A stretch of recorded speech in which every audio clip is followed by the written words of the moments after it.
What are I mean, there's many rites of Right. passage in a human's life, Right. but you really talk about three main rites. I talk about three What are main they? They're the rites. lost rites. These are the lost rites. Right. These are, I think, part of our intellectual cultural heritage that we have lost as we have sort of moved through the Enlightenment in Europe and the United States.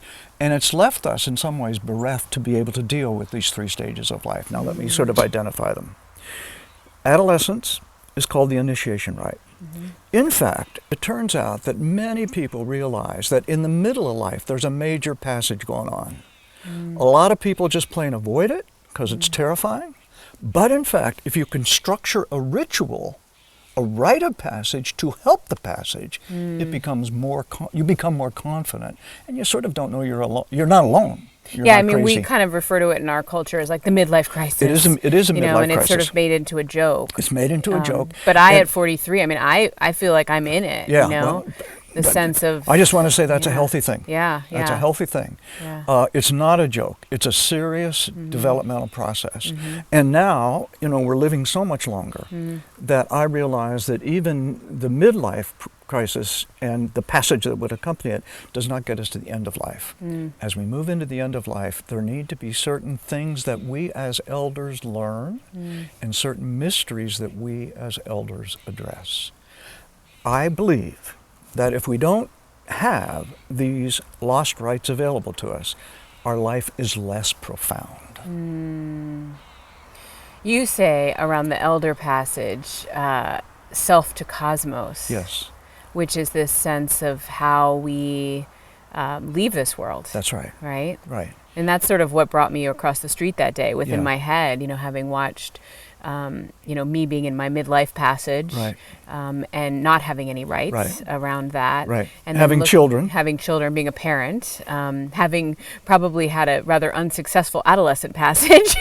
And then Well, also. you didn't have any benefit of something like this. Yeah. You had to make it with sort of impromptu things. Right, right. And then also watching, my grandfather die, a real terrible death. Yeah.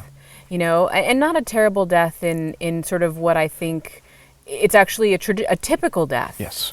Of someone in their late 80s who doesn't have peace. Yeah. Right? Peace with the cosmos, peace with death. That's right. And I think about all the time, how do we get that? Well, frankly, the sad thing is if you haven't addressed this in a somewhat conscious way, you're going to arrive at the stage of life that I'm in now. I'm 74.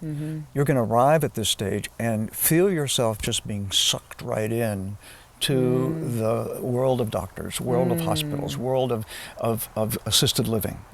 And in that world, their primary concern is to use all the tools at their disposal to sustain life. And so life is lived through those years too often without profound meaning. Yeah. This doesn't need to be. So we're here to talk about the lost rites, Right. because they don't exist independent of each other. That's They're right. all part of a life cycle. Right.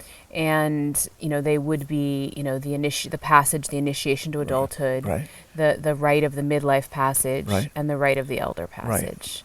Right. And by the way, I do need to say, Yeah. there are really 5 of them. There is birth, Right? adolescence, midlife, elder, and there's death. Right.